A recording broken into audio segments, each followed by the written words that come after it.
gematoma bo'lgan sigirimizda. Ichiga suv yig'ilgan. Hozir buni teshib suvini chiqarib tashlaymiz. Qani, bismillah.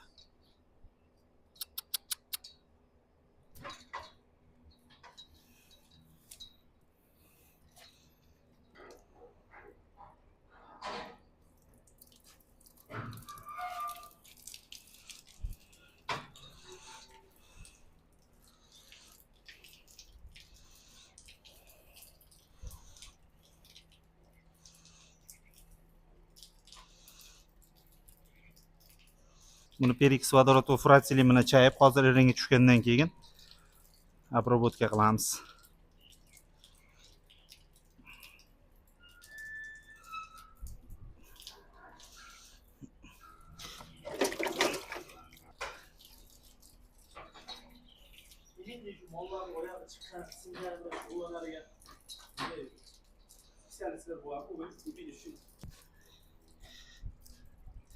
Anaqa idishingizni olib keling, to'ldirib olasiz. Davron aka.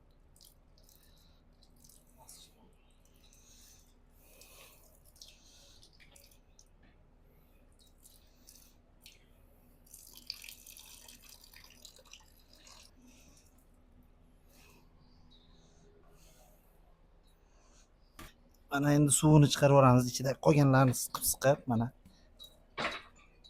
Xudo xolasa. Hozir mana perix vodorod bilan обработка qilamiz. Qani, bismillah. Eshigidan tiqib.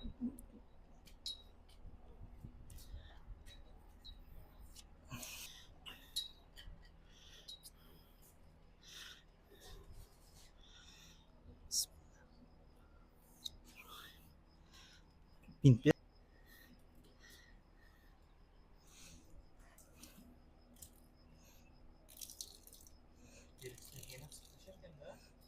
Siqmasang ichida ana ko'piklar qolib ketadi. Furatsili. Endi perixdan keyin furatsili bilan chayamiz.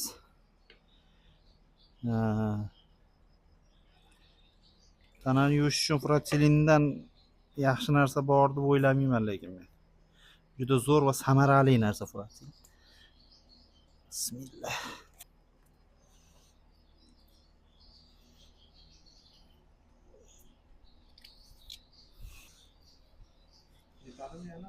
Ya bo'ladi. Bo'ladi. Bismillahirrohmanirrohim.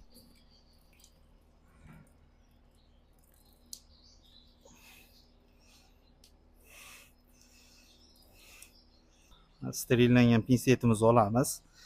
Bismillahirrohmanirrohim. Sterillangan bint bilan yarani ichida qolib ketgan furatsilin, perix vodorodlarni bint bilan shimdirib olamiz. Yara katta, bitta butun bint ham kirib ketishi mumkin ichiga.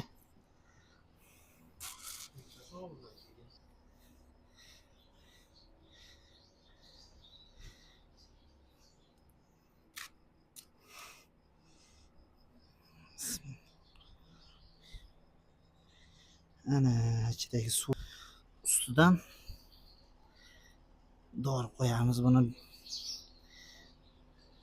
Bismillah. Xo'p. Vishnyovskiy mazza beraveradi. Xo'p, yaraga tamponni tiqdik. Endi buni ustidan Vishnyovskiy maz jo'natamiz. Shunda bint Vishnyovskiy so'rilishiga, qaytib chiqib ketmasligiga ushlab turadi.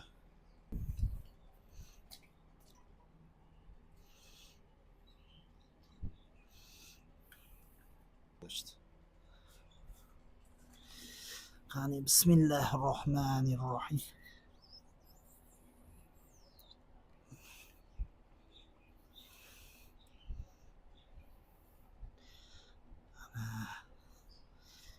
Hozir yarani tampon qilib yopdik, Vishnyovskiy jo'natdik. Endi bunga qo'shimcha endi og'riq qoldiruvchi va antibiotiklar urib qo'yamiz sigirga.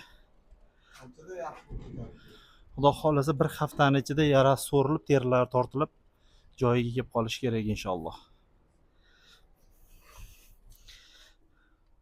Bir tomoniga antibiotik uramiz mana. Bismillah. Ikkinchi tomoniga esa og'riq qoldiruvchi. Chunki sigirimiz ishtahasi bo'g'ilib uzoq vaqt yotib qolmasligi uchun og'riq qoldiruvchi обязательно urilishi kerak. Ana og'riq qoldiruvchi urib qo'ydik. Xudo xohlasa sigirimiz yaxshi bo'lib ketadi.